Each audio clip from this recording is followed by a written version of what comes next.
Dr. Alexis Morgan hiked alone on the forest trail. The morning air felt cool and fresh in her lungs. As a trauma surgeon at Boston Memorial Hospital, she rarely got days off. When she did, she spent them in nature, away from the beeping machines and bright lights of the operating room. She stopped to drink some water and check her map. Something bright flashed in the sky above her. At first, she thought it was a plane, but it moved too strangely. The light grew bigger and brighter. A loud roar filled the air. The object was coming down fast, heading for the clearing about half a mile ahead. Alexis ran toward the noise. As a doctor, she couldn't ignore what might be a crash. When she reached the clearing, she stopped and stared in shock. A large silver ship, about the size of a commercial airplane but shaped like a teardrop, had landed. Smoke poured from one side. The ship clearly wasn't from Earth. She stood frozen, unsure what to do, when a section of the ship slid open. A tall, thin figure appeared in the doorway. Its skin was pale blue, and it had a head slightly too large for its body. Large, dark eyes blinked at her. The creature called out in a strange language. Behind it, Alexis could see another blue figure lying on the ground. Medical instincts kicked in. She stepped forward, pointing to herself. "Doctor," she said clearly. "I'm a doctor, a healer." The standing alien seemed to understand. It gestured for her to come inside. Against all common sense, Alexis followed. Inside, she saw two injured aliens.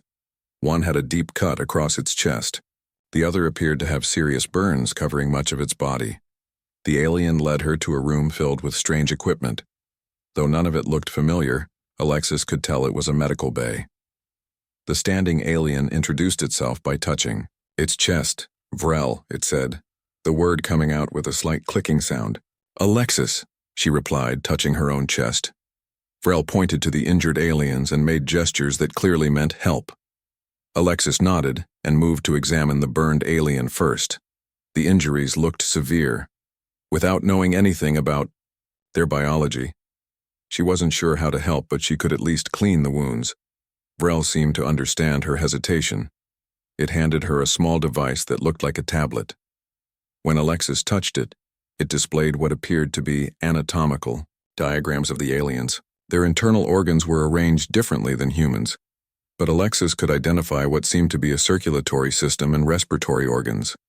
Working together with gestures and diagrams, Alexis helped Vrel treat the injured aliens. She noticed that Vrel applied a gel-like substance to the wounds. The gel seemed to numb pain but didn't appear to speed healing. While reaching for a tool Vrel handed her, Alexis accidentally cut her palm on its sharp edge.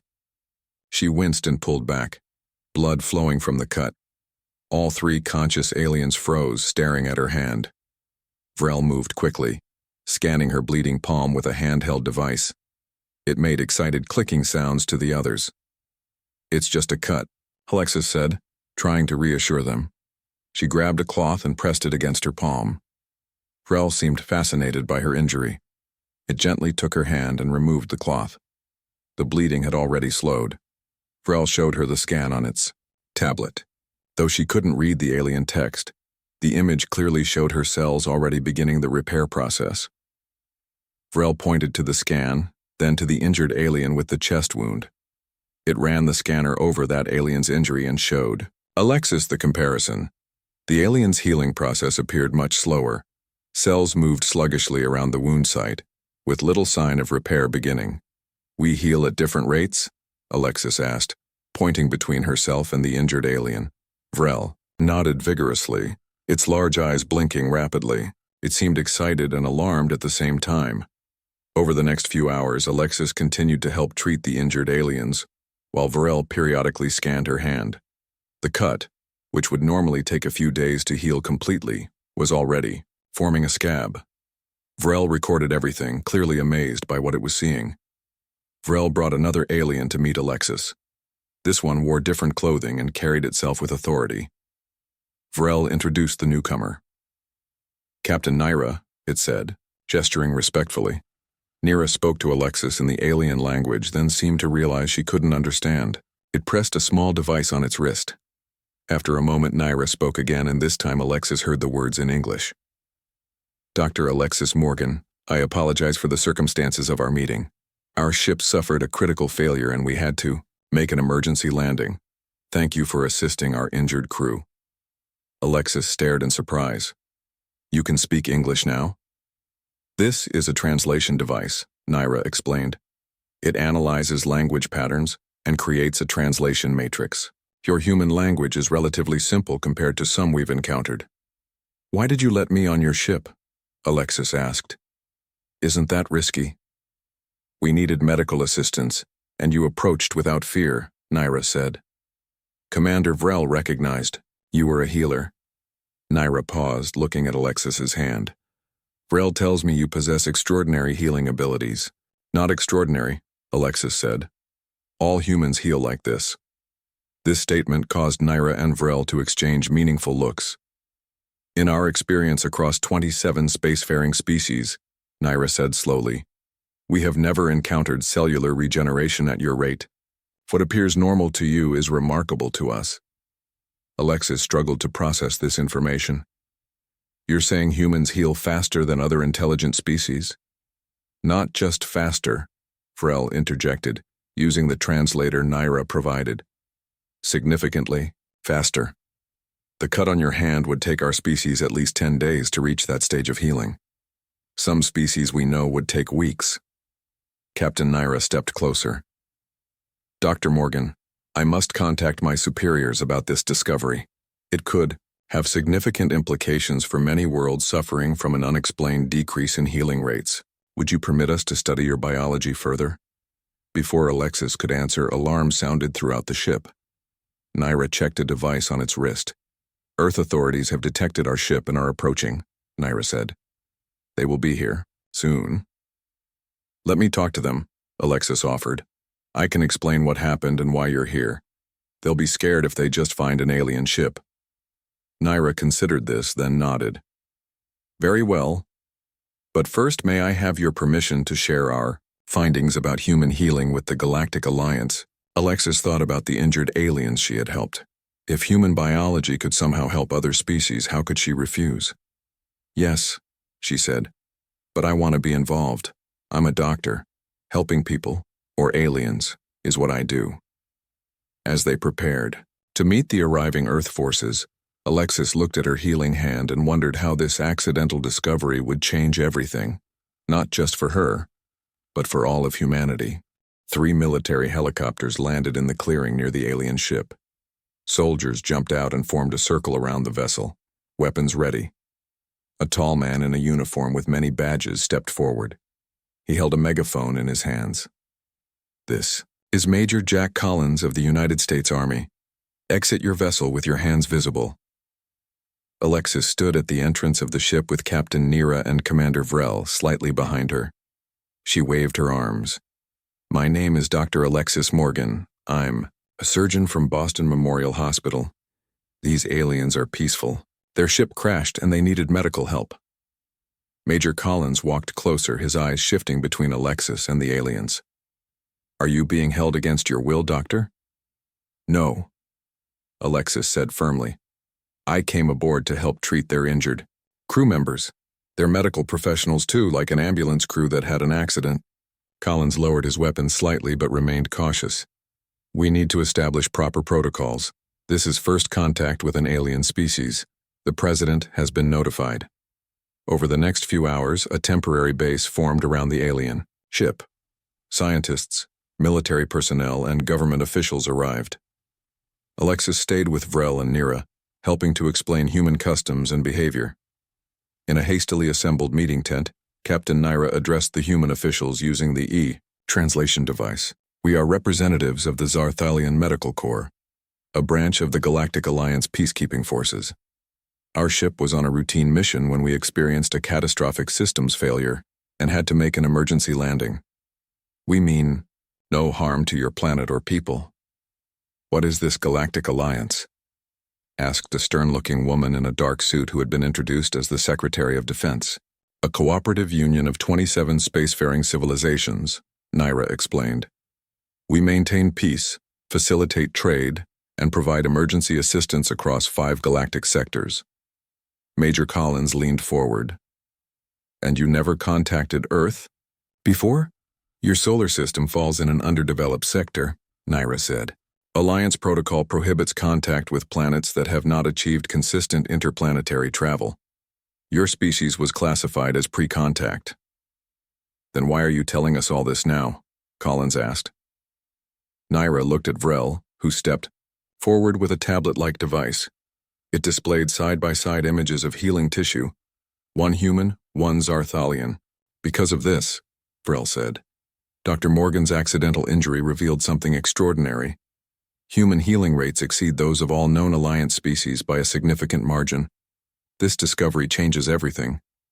The room fell silent as the images played, showing how Alexis's cut healed more in hours than the aliens would in days. What does this mean exactly? Alexis asked. Many Alliance worlds are currently facing a medical crisis, Vrel explained.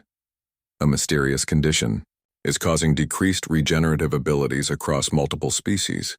Healing times for even minor injuries have doubled or tripled. More serious injuries often prove fatal because bodies cannot repair themselves fast enough. A gray-haired man in a lab coat who had been introduced as Dr. Harris from the CDC spoke up. And you think studying human biology might help? We believe it could be the key to solving the crisis, Naira said.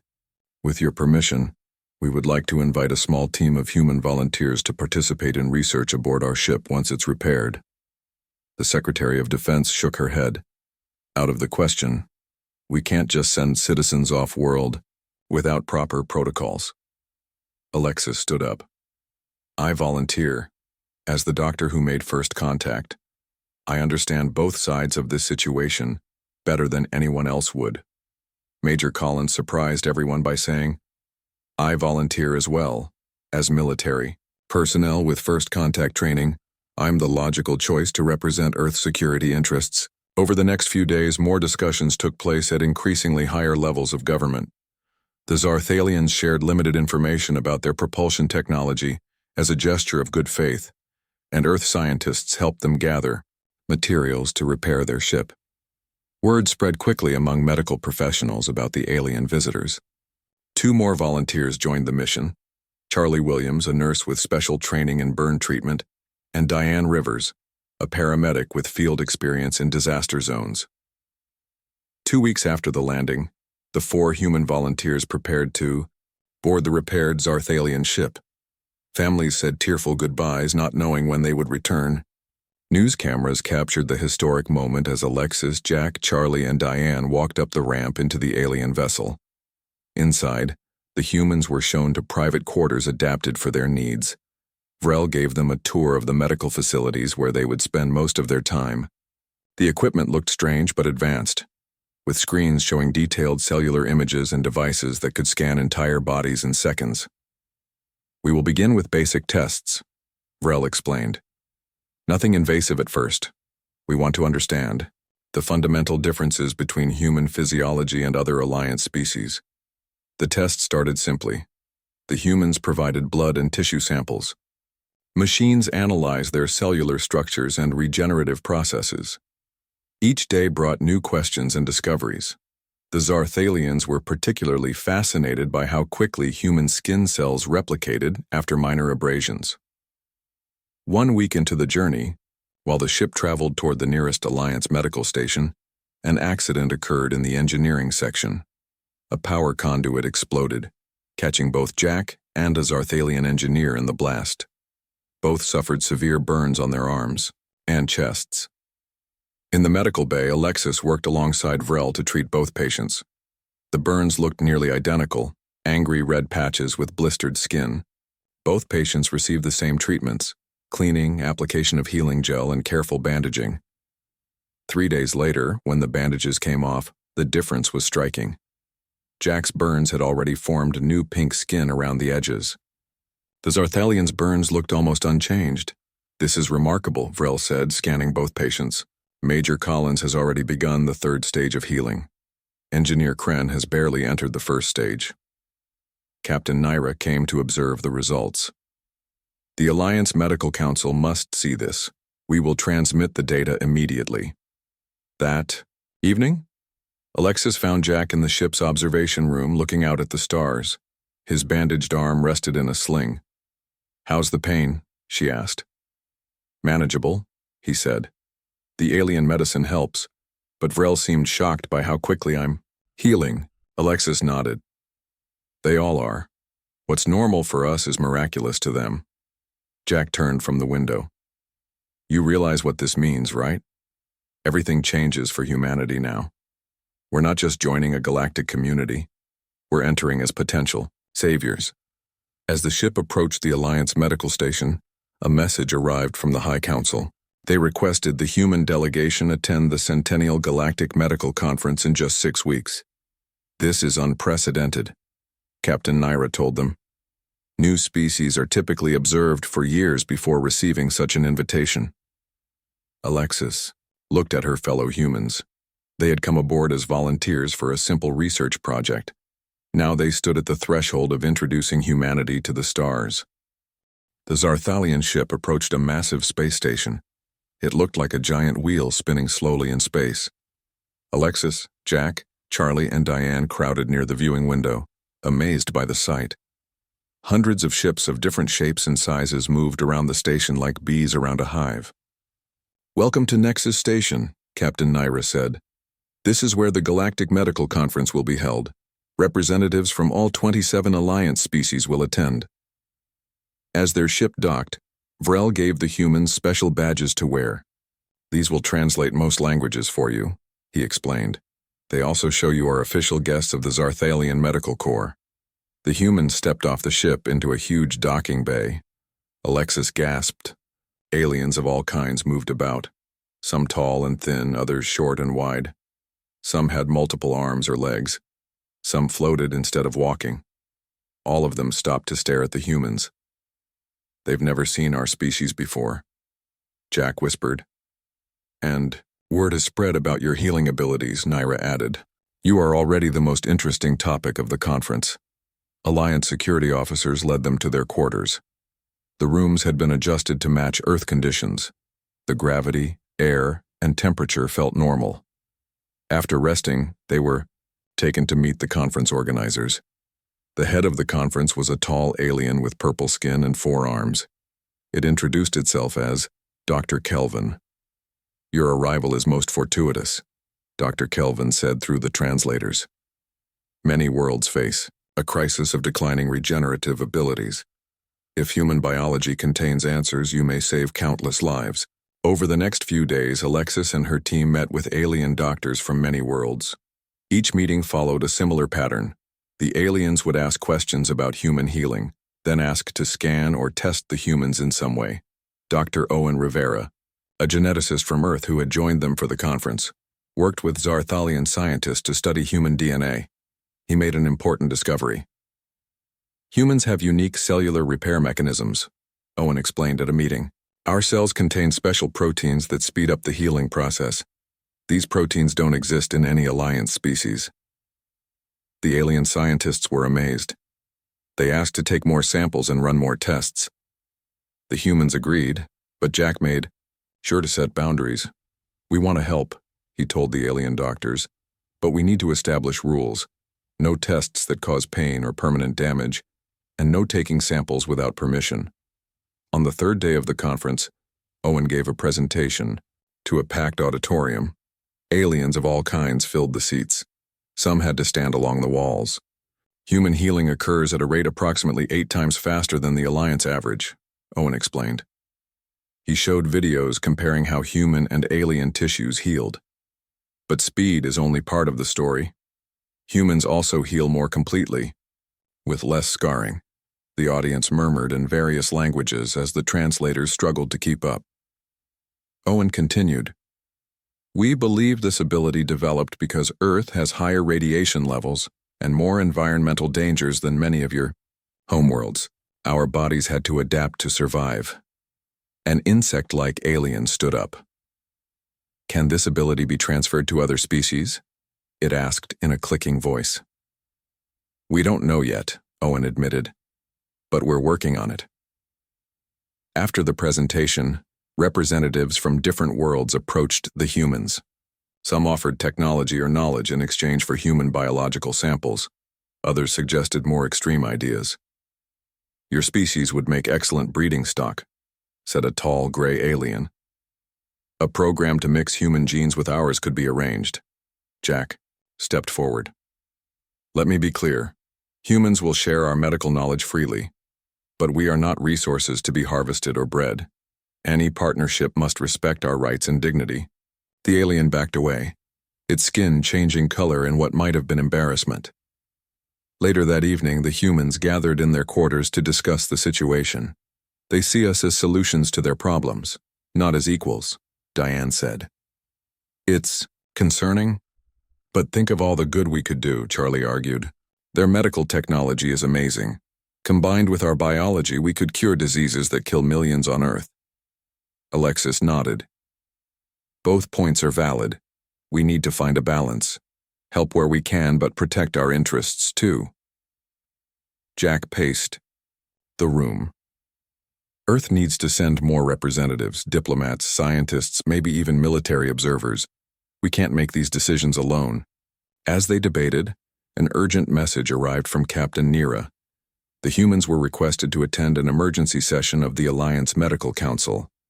When they arrived at the council chamber, they found representatives from the 12 most powerful Alliance worlds seated around a circular table. Dr. Kelvin greeted them. "We have received disturbing news," he said. "A deadly disease has broken out among the Pharaon people. It attacks the nervous system, causing paralysis and death. Thousands have already died." Images appeared on screens around the room, showing blue-skinned aliens suffering in hospital beds, their bodies rigid and unmoving. "Our treatments have failed," Dr. Kelvin continued, "but preliminary tests suggest human nerve cells contain a protein that resists the pathogen. We need your help." "What kind of help?" Alexis asked cautiously. "We need to harvest neural stem cells from human volunteers," Dr. Kelvin explained.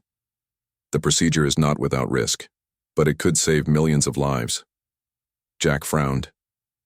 "Neural stem cells? You're talking about spinal tissue? That's serious."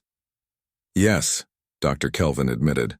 "The donor would experience temporary paralysis during recovery. For our species, such paralysis would be permanent. But with your remarkable healing—" The room fell silent as the humans looked at each other. The request was enormous, asking humans to risk their health and mobility to save aliens they had just met. "We can't answer for all of humanity," Alexis said finally. "We need to consult our government. This decision affects our entire species." The council agreed. They provided the humans with a secure communication channel to Earth.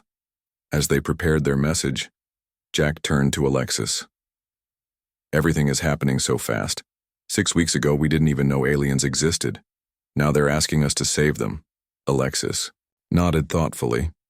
"The real question is, if we help them now, what will they ask for next? And what will it mean for Earth's future?" Their message to Earth contained a simple but world-changing question. How far was humanity willing to go to become the healers of the galaxy? 2 weeks passed before Earth sent its answer. During that time, more Pharaon people fell ill. Hospital beds filled with paralyzed patients. The death toll rose each day. The humans watched the crisis unfold with growing concern. Finally, a message arrived from Earth. President Laura Humphrey had addressed the United Nations. All major countries had agreed to help. Earth would send 100 volunteer donors to provide neural stem cells for the treatment. "Your people would do this for strangers?" Captain Nira asked, her large eyes blinking rapidly. "It's what humans do," Alexis said simply. "We help when we can." The first transport ship from Earth arrived 3 days later. Among the volunteers was Alexis's younger brother, Nathan Morgan. When she saw him step off the ship, she ran to hug him. "What are you doing here?" she asked. "You're not a doctor or scientist." "They needed volunteers," Nathan said with a shrug. "My stem cells tested, highly compatible with Pharaon physiology. I couldn't say no when I knew you were already up here risking everything." Jack organized security for the human volunteers. Charlie and Diane helped set up a special medical wing for the donation procedures. Dr. Owen Rivera worked with Alliance scientists to design the treatment protocol. The procedure would not be easy. Doctors would extract stem cells from the donor's spinal fluid. The process would temporarily damage nerve pathways, causing partial paralysis. For any other species, such damage would be permanent. For humans, recovery would take weeks. Before the first procedures began, Alexis spoke to the gathered volunteers. "You all understand the risks," she said. "You'll lose movement in your legs for about 2 weeks. The pain will be managed, but it will still be uncomfortable. You can change your mind now with no shame." No one stepped back. Nathan gave his sister a thumbs up from the front row. The procedures began the next day. Nathan was among the first donors. Alexis stayed by his side as Alliance doctors inserted the extraction device at the base of his spine. His face twisted in pain despite the medication. When it was done, he couldn't move his legs at all. "That wasn't so bad," he lied, trying to smile through the pain. The extracted stem cells were rushed to Pharaon patients. The first treatments began immediately. Everyone waited anxiously for results. 3 days later, the first treated patients showed improvement. Feeling returned to their limbs. The paralysis began to reverse. Word spread quickly through the station. The human treatment was working. In the recovery ward, human donors lay in rows of beds. They told jokes and played card games to pass the time. Most couldn't move below the waist. Some had lost function in their arms too, but their spirits remained high. Commander Vrel visited Nathan daily to check on his recovery. On the 5th day, Nathan reported feeling tingling in his toes. "Your nervous system is already regenerating," Vrel said, scanning Nathan's spine. "Such recovery would be impossible for any Alliance species." "How long until I can walk again?" Nathan asked. "At your current healing rate, approximately another 9 days, Vrel answered. "This is truly remarkable." Alexis found Jack in the observation lounge watching ships come and go from the station. "The Pharaon government has sent a message," Jack told her. "They're declaring humans to be honored healers. It's apparently their highest recognition." "That's nice," Alexis said, sitting beside him. "But I'm more concerned about the long-term implications. Every species now knows what humans can do. What happens when the next crisis comes?" Jack nodded thoughtfully. "Earth is sending diplomats to negotiate our official status in the Alliance. We need protections in place." As the treatments continued, more Pharaon patients recovered. The death rate fell dramatically. Within a week, new cases of the disease also decreased as doctors created preventive measures based on human biology. Nathan regained feeling in his legs faster than expected. By day 10, he could wiggle his toes and bend his knees. Vrel was amazed. "Your species continues to surprise us," the alien doctor said.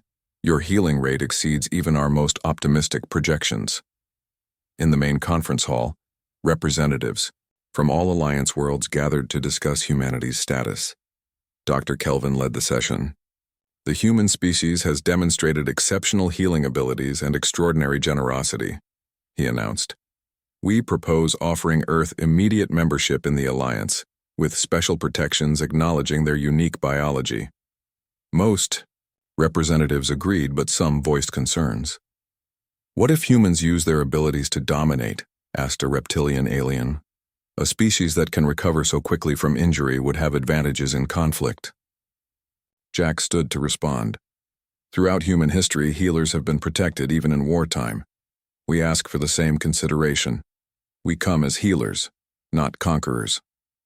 After much debate, the Alliance Council voted. Earth would be offered membership, with special protections. No species could demand biological samples from humans. All medical cooperation would be voluntary and regulated by strict guidelines. A formal ceremony was planned to honor the human donors. The Pharaon Chancellor herself would present each volunteer with a Medal of Honor. The night before the ceremony, Alexis visited Nathan in the recovery ward. He was sitting up in bed, moving his legs back and forth. "The doctors say I can try standing tomorrow," he said proudly. "You're healing faster than anyone expected," Alexis told him. "Vrel says it's because I'm young and healthy, But he's still amazed. He keeps scanning me and muttering about impossible recovery rates. Alexis smiled. You know, you're part of history now. The first humans to save an alien species from extinction. Nathan shook his head. We just did what anyone would do. They needed help, we could give it. That attitude is exactly why the Alliance is so interested in us, Alexis said. Our biology is special, but so is our willingness to help others. As the lights dimmed in the recovery ward, Alexis thought about how much had changed in just a few months. Humanity had gone from being alone in the universe to becoming essential members of a galactic community. The next day, the ceremony proceeded, with great fanfare. Each human donor received a medal made of a precious metal that glowed with inner light. The Pharaon Chancellor spoke with deep emotion. You have given more than just your cells, she said through the translator. You have given us hope. Your species brings something the Alliance has needed. Not just your remarkable healing, but your spirit of sacrifice and compassion. Nathan stood shakily to receive his medal, refusing the hovering wheelchair offered to him. His legs trembled, but held his weight. The audience of aliens murmured in amazement at this further proof of human healing abilities. As the ceremony concluded, a message arrived from Earth. The United Nations had voted unanimously to accept Alliance membership. Humanity would take its place among the stars, not as conquerors or traitors, but as healers. 5 years passed since humans first joined the Galactic Alliance. Earth changed in ways no one could have imagined. Ships from alien worlds regularly visited. Humans traveled to other planets. Knowledge and technology flowed between worlds. Alexis stood on the observation deck of the Orbital Medical Institute, a massive space station circling Earth. The institute had become the most advanced medical facility in the Alliance. Doctors from all 27 species worked there, studying human healing and developing new treatments. Jack walked up beside her. He no longer wore a military uniform. Now he served as Earth's ambassador to the Alliance. Big day, he said, looking out at the blue planet below them. The High Council's first official visit to Earth. Alexis nodded. 5 years ago, I was just a surgeon hiking in the woods. Now I'm the director of a space hospital. Sometimes it still feels like a dream. They watched as a large ship approached the station. It carried the 12 members of the Alliance High Council, the most powerful governing body in the galaxy. This visit would officially recognize Earth as a full member world, not just an associate member. Nervous? Jack asked. A little, Alexis admitted, but mostly proud of what we've accomplished. The main docking bay filled with dignitaries. Human representatives from every major nation stood alongside alien visitors. The High Council members entered one by one. Each looked very different from the others. The Alliance prided itself on diversity. The Pharaon Chancellor led the procession. Her blue skin had a silvery sheen, and she moved with graceful steps. Behind her came representatives from worlds humans had never imagined. A being made of living crystal, a creature that floated on gas clouds, beings with multiple limbs or eyes or mouths. President Humphrey welcomed them officially. On behalf of humanity, we are honored by your presence. What began as an accidental meeting has grown into a partnership that benefits all our worlds. The Pharaon Chancellor stepped forward. It is unusual for a species to join our ranks so quickly. But your people have proven yourselves not merely through technology, but through your willingness to heal others. She touched a control on her wrist, and a large hologram appeared, showing images from the past 5 years. Human donors, helping during the Pharaon crisis, Earth doctors teaching alien medical teams, scientists of different species working side by side. In 5 years, the Chancellor continued, treatments based on human biology have extended lifespans across multiple worlds. Diseases once thought incurable now have treatments. In return, Alliance technology has helped Earth eliminate many of your own health problems. After the opening speeches, the council members toured the Orbital Medical Institute. Alexis led them through research labs and treatment centers. In one lab, Dr. Kyle Bennett demonstrated his latest breakthrough. Kyle had been a pharmaceutical researcher before first contact. Now he led the Institute's most important project, developing a treatment that could give other species some of humanity's healing abilities. We call it adaptive regeneration therapy, Kyle explained to the council members. It temporarily boosts cellular regeneration in other species. He showed them a patient, a young Zarthalian child with burn injuries. The child's blue skin had ugly red patches where it had been burned. This is Commander Vrel's son, Kyle said. He was born with a condition that makes his skin extremely fragile. Even minor injuries cause severe burns that heal very slowly. Alexis smiled at Vrel, who stood nervously beside his child. The alien doctor had become a close friend over the years. He now served as chief medical liaison between Earth and the Alliance. Kyle prepared the treatment, a clear liquid in a small injector. This contains synthetic compounds based on human healing proteins. They temporarily teach the patient's cells to regenerate more quickly. He administered the injection to the Zarthalian child. On a large screen, they could see a microscopic view of the child's cells. Normally, slow-moving repair mechanisms began working faster. New skin cells formed at an accelerated rate. The treatment allows other species to heal at approximately 60% of the human rate, Kyle explained. Not as fast as humans, but much faster than they could naturally. The council members murmured in various languages, clearly impressed. The Pharaon Chancellor looked particularly moved. My people would have been decimated without human intervention, she said. Now this treatment will help countless others. Later that day, Alexis found Nathan in the station's garden area. Her brother had recovered fully from donating his stem cells years ago. Now he worked as a liaison officer, helping new human staff adjust to working with aliens. The therapy is working, Alexis told him. Vrel's son is already showing improvement. The burns are healing visibly. Nathan smiled. Remember when we thought aliens were just science fiction? Now we're teaching them how to heal like us. It's more of an exchange, Alexis corrected him. Their technology has helped us cure diseases we thought would take decades to solve. They walked through the garden, which contained plants from many worlds. Beautiful flowers with impossible colors bloomed around them. This garden symbolized what the Alliance stood for, different species growing together, each contributing their unique strengths. That evening, a formal ceremony marked Earth's full membership in the Alliance. The High Council presented a special gift, a memorial made of glowing crystal that honored the first human donors who had risked their health to save the Pharaon. As Alexis looked at the names etched in the crystal, she felt a sense of pride. Humanity had found its place in the universe not through conquest or technological superiority, but through the simple ability to heal and the willingness to help others. The Pharaon Chancellor raised a glass in a toast. To Earth, the newest, and perhaps most important member of our alliance. You have taught us that true strength lies not in weapons or power, but in healing and compassion. Jack stood beside Alexis, watching the gathered representatives of many worlds celebrating together. No, he said quietly. When I first met you by that crashed ship, I thought you were naive for trusting aliens so quickly. And I thought you were paranoid, Alexis replied with a smile.